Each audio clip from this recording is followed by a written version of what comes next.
There is more to say about Mark Robinson, who we now know will be the the Republican nominee for governor in North Carolina. But we also have Roy Cooper standing by. We do indeed. I mean, is it too late to get Herschel Walker back in there? Because we might actually have a better chance. All right, Governor Cooper, let me introduce you. And I just want to start there, because there is a history of Republicans nominating Trump-endorsed candidates. You could go through them all: Herschel Walker, Blake Masters in Arizona, Adam Laxalt in Nevada, Dr. Oz Mehmet Oz in Pennsylvania. All of them lost, and they all lost along the same formula of being too extreme for even Republican-leading independents, etc. Is the campaign already written? Have you guys already started cutting the commercials for this soon-to-be nominee and apparent Holocaust denier? Well, Mark Robinson is the most extreme candidate that we've seen in North Carolina history. And remember, Jesse Helms came from North Carolina. I served as chair of the Democratic Governors Association in 2022, and Mark Robinson is the kind of candidate that MAGA has brought forward. I heard just before that the long list of things, there's a lot more, calling LGBTQ people filth, saying that he would shoot government officials with his assault weapon if they got too big for their britches, saying men should lead, not women. This is issue after issue where he shows the most extreme position. And we're about to nominate Josh Stein, who is our current Attorney General, who is stood up to Big Pharma, has the integrity and the grit to lead a closely divided state. We have to work in a bipartisan way in North Carolina to get things done, like expanding Medicaid, like North Carolina just did. And Josh Stein is the guy we're going to push hard. But you look at Trump and Robinson, it's double trouble at the top of the ticket in North Carolina. I think that's going to bring a lot of people out to vote. Reproductive freedom for women is going to be a strong issue in North Carolina this time. Health care, with Medicaid just expanding and hundreds of thousands of people getting health care. Donald Trump has just said he wants to rip it away. He wants to gut the Affordable Care Act. And we have to be really careful about that, because this is one of the few promises that he actually tried to keep when he was president. The Affordable Care Act was in significant danger then, and he will do it again. And we know that one of the races that's also happening is the race to potentially replace the former Democrat who switched.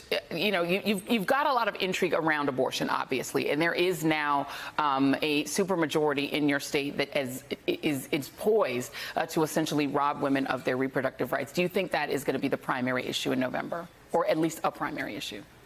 Yeah, reproductive freedom will be on the ballot in North Carolina in November. There is a one-vote supermajority in the legislature. They've already passed a 12-week abortion ban.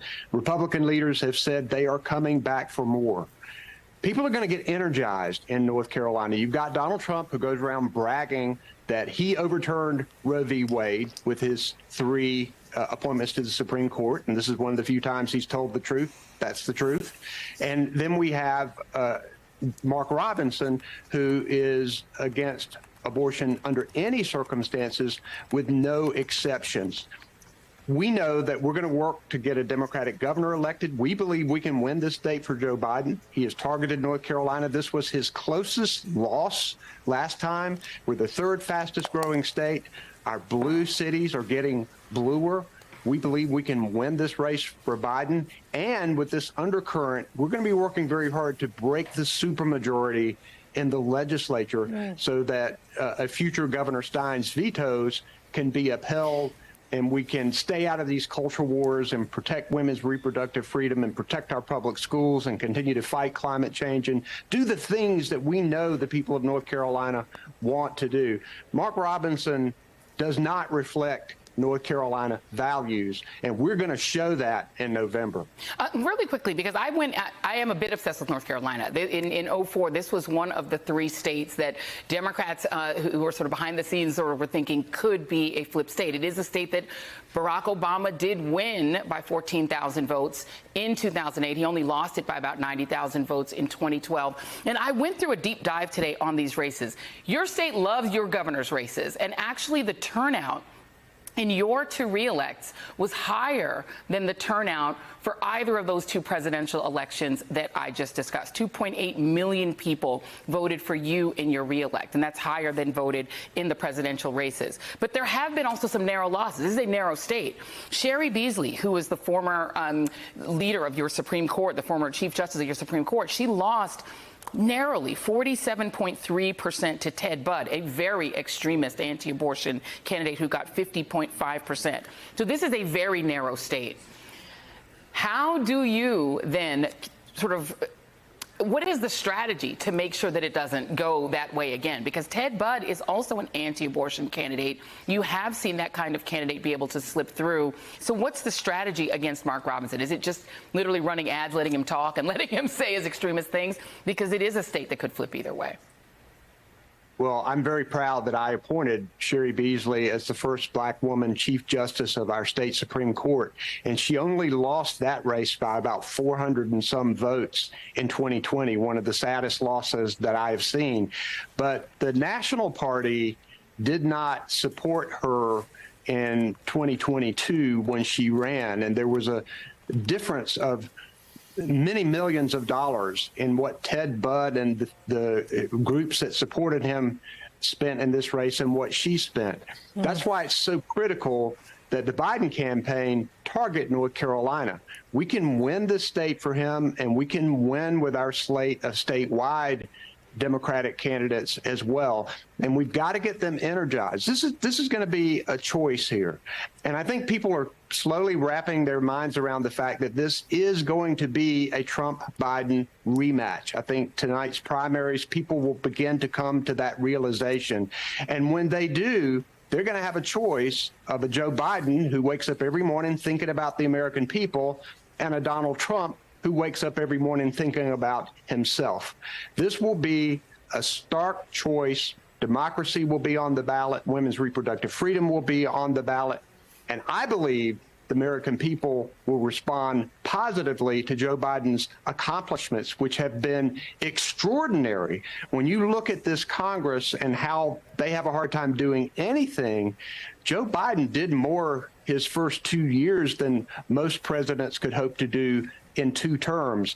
I was in a rural county announcing water infrastructure investments. People coming up to me with tears running down their cheeks because they didn't have to boil water anymore.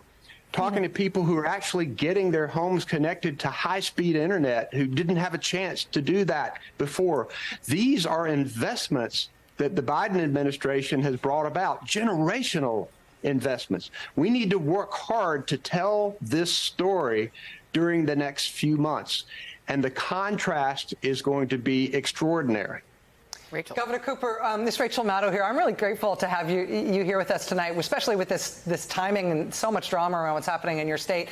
I just wanted to ask, in keeping with what you were just describing there, if we gave you a magic wand right now and you could program the Biden-Harris campaign between now and November to try to win North Carolina the way that you're describing, with Mark Robinson as this very extremist, very outre Republican nominee for governor in a very high-profile governor's race, with the likely Democratic nominee, Josh Stein, who you feel so solid about North Carolina, who has such a good track record in North Carolina, with the kinds of advantages that you think Biden and Harris can bring to the people of North Carolina to put it back in the blue column.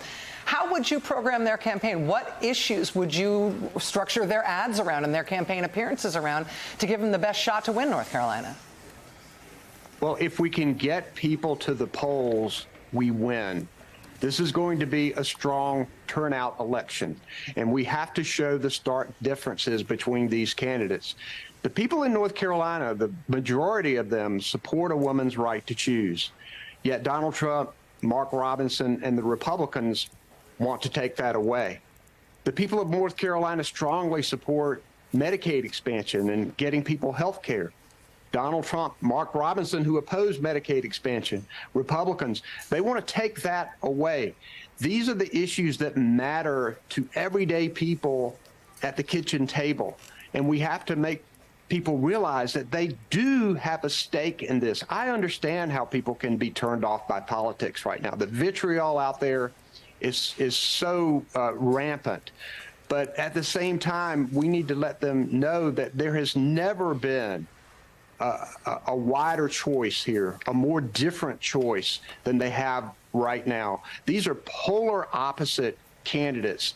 Republicans have been taken over by MAGA. There are a lot of Republicans out there, a lot of unaffiliated, who are voting for Nikki Haley today, who don't want to elect Donald Trump. Joe Biden's got to go and get those people, as many of them as he can, to show them that, yeah, he can bring us forward. You know, he can work to make sure that we have a better future for the American people. That's what we need to do. North Carolina's Democratic Governor Roy Cooper. Sir, thank you so much for your time tonight. Fascinating results out of your state, and we feel grateful to have you with us. Thank you. Thanks, guys.